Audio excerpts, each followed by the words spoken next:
एक और बड़ी खबर है, यूक्रेन के कैमिकाज़ी ड्रोन का अटैक हुआ है।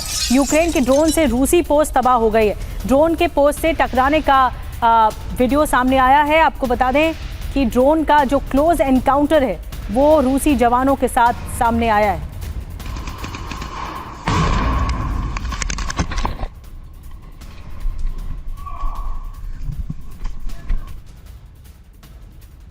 और एक और बड़ी खबर है, अगले हफ्ते ट्रंप से बात करेंगे ज़ेलेंस्की, ये खबर मिल रही है। फोन कॉल पर ज़ेलेंस्की से होगी बात, पीस प्लान पर ट्रंप से चर्चा करेंगे ज़ेलेंस्की। यूरोप के कई देश पीस प्लान से बेहद नाराज है, तो सवाल है कि क्या कोई बार्गेनिंग करना चाहते हैं ज़ेलेंस्की, क्या अपनी भी कुछ शर्तें हैं जिसे मनवाना चाहते हैं, और क्या इस बातचीत के बाद ट्रंप इस पर कोई सोच विचार भी करेंगे। तो ज़ेलेंस्की के साथ यूरोप ट्रंप को करेंगे कॉल। अगले हफ्ते ट्रंप ज़ेलेंस्की की बात होगी। इसमें बात क्या होगी, देखिए पीस प्लान को लेकर अपना पक्ष रखा जाएगा। पहले ही वार्ता होने वाली है, बैठक होने वाली जिनीवा में, अब फिर वार्ता भी होगी। ट्रंप से पहले यूरोप के नेताओं से चर्चा होगी, फिर यूके, फ्रांस, इटली और जर्मनी से बातचीत होगी। यूरोप के नेता ट्रंप के पीस प्लान से नाराज पहले ही दिख रहे हैं। ब्रसेल्स में ईयू के विदेश मंत्रियों की मीटिंग हुई है। ब्रसेल्स मीटिंग में पीस प्लान की आलोचना भी की गई है। अब किस देश ने नाराजगी जताई है आपको बता दें, जो कि पीस प्लान मंजूर नहीं दिख रहा है। पोलैंड है, इसमें इटली है, फ्रांस है, लिथुआनिया है, जर्मनी है। डॉक्टर संदीप, अब देखिए ये देश की फेहरिस्त भी आ गई है। यूरोप को नागवार गुजर रहा है ये पीस प्लान, और वो चाहता है कि इस पूरे मामले पर यूक्रेन को हम मदद करें, हथियारों से लेकर सब कुछ, सैन्य मदद तक भी। तो आपको लगता है कि ये शांति वार्ता आगे बढ़ेगी, रास्ता ट्रैक पे आएगी, या ठंडे बस्ते में चली जाएगी?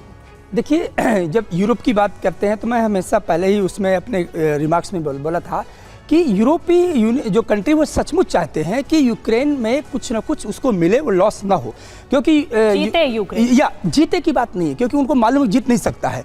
उनको ये मालूम है कि एक ह्यूमिलेटिंग पॉइंट ऑफ में आकर के ये समापन ना हो, एटलीस्ट यूक्रेन को कुछ ना कुछ मिलना चाहिए। तो एक उनके अंदर से इच्छा है, और इसलिए है क्योंकि यूरोप हमेशा यूक्रेन को अपना एक पार्ट मानता रहा है। लेकिन यहाँ पर मैं हमेशा कहता हूँ कि ये इच्छा शक्ति विहीन है।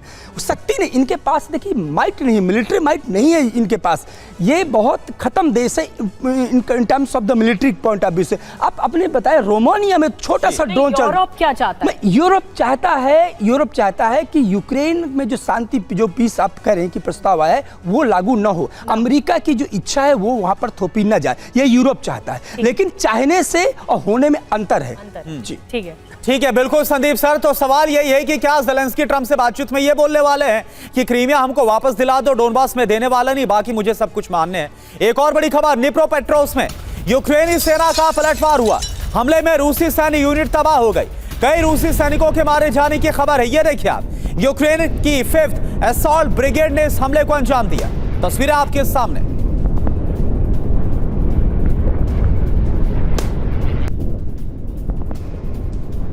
एक और बड़ी खबर है, यूक्रेन युद्ध के बीच रूस का भी बड़ा दावा आ गया है। 2 वॉर फ्रंट पर रूसी सेना को बढ़त मिली है। रूस दावा कर रहा है, एक वॉर फ्रंट है जयपुरिजिया और दूसरा है पोक्रोवस्क में।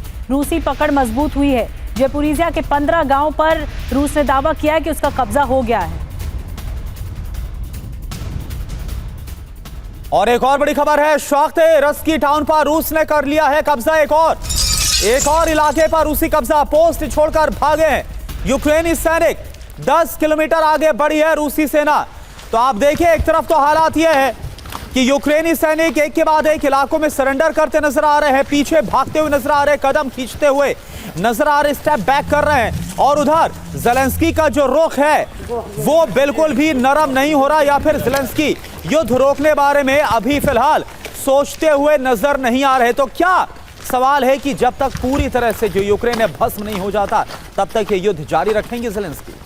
और आइए अब आपको बताते हैं कि रूस दावा क्या कर रहा है, कौन से 2 वॉर फ्रंट है जहां पर रूस कह रहा है कि हमारी बढ़त हो गई है।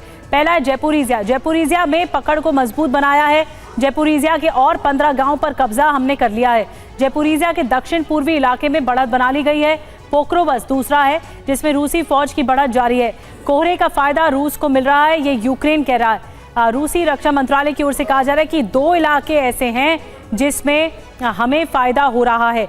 लेकिन संजय सोई सर, ये जो कोहरा होता है, यानी ये जो विंटर्स के समय लड़ाई लड़ी जाती है, ऐसे में स्ट्रैटेजिकली क्या बदलाव होता है?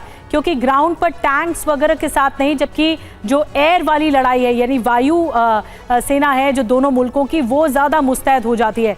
कैसे अब यूक्रेन कह रहा है कि विंटर्स का फायदा रूस को हो रहा है, आप कैसे डिकोड करें? नहीं, बिल्कुल निधि जी, ऐसा होता है जब विंटर से खास तौर जो कोहरा है, इसमें नाइट विजन डिवाइसेस और रात को देखने की क्षमता काफ़ी कम हो जाती है, जिसका फ़ायदा उठा के रशिया की जो इन्फेंट्री है, जो ग्राउंड सोल्जर्स हैं, वो गलियों से छुपते छुपाते पत्थरों के पीछे आगे बढ़ते रहते हैं और धीरे धीरे एक एक बंकर एक एक जगह कब्जा करते रहते हैं, जिसका नतीजा हम देख रहे हैं कि कभी कहीं एक गांव कब्जा कर लेते हैं। अभी उन्होंने 10 किलोमीटर तकरीबन प्रोकोवस्क में आगे बढ़ गए और इसका फ़ायदा, क्योंकि इस समय में जो ड्रोन या एयर से अटैक करना, पिन पॉइंट अटैक करना, देख कर अटैक करना संभव नहीं हो पाता, जिसका फ़ायदा ग्राउंड सोल्जर उठाते, जिसमें इस समय में रशिया ज़्यादा मजबूत है यूक्रेन के मुकाबले।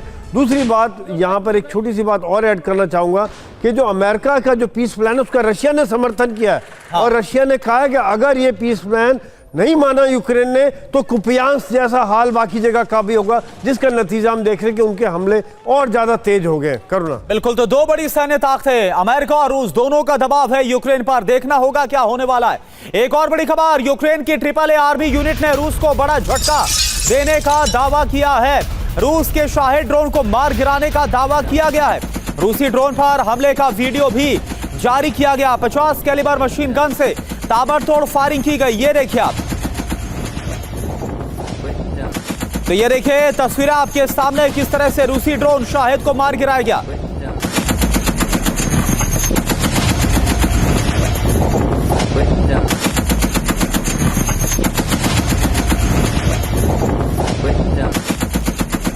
क्या लग रहा है सर, जनेवा की बैठक है, क्या वाकई में आपको लगता है कुछ कॉन्क्रीट निकलेगा या फिर एक डेडलाइन उसके बाद आगे की डेडलाइन? और ये तस्वीरें हम देख रहे हैं किस तरह से यूक्रेन यूरोप को दिखा भी रहा है कि भाई हम कमजोर नहीं है, रिटेलिएट कर रहे हैं, यूक्रेनी ड्रोन को मार भी गिरा रहे हैं।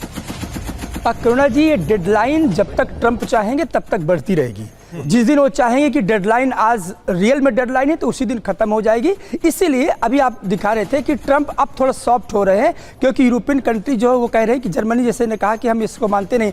तो देखो, ट्रंप की एक इच्छा ही रहती है कि हर वीक में एक कोई फ्लैश पॉइंट आना चाहिए और उसमें उसके केंद्र बिंदु रहे, धुरी रहे ट्रंप। तो मुझे नहीं लगता बहुत सीरियस ये कोई पीस प्लान होगा, क्योंकि इसके पहले भी अलास्का की बात हुई थी, फिर बुडापेस्ट की बात हुई थी और पुतिन का अपने स्टैंड बहुत ही क्लियर है। तो मुझे लगता है कि यदि असली मूड में आ गए, रियल मूड में ही है ट्रंप की इसको खत्म करना है, तो 2 दिन का वक्त लगेगा। ये बहुत जेनेवा जाने की जरूरत नहीं है, एक कॉल में सब कुछ ठीक हो जाएगा। बिल्कुल, डॉक्टर संदीप त्रिपाठी हमारे साथ जुड़े हुए थे, संजय सोई साहब जुड़े हुए थे, बहुत बहुत धन्यवाद आप दोनों का। एक बहुत महत्वपूर्ण चर्चा ये हुई कि अब देखना होगा जिनीवा बैठक से क्या निष्कर्ष निकल के सामने आता है, लेकिन ग्राउंड जीरो पर युद्ध प्रचंड और इस वक्त चरम पर पहुंचा हुआ है।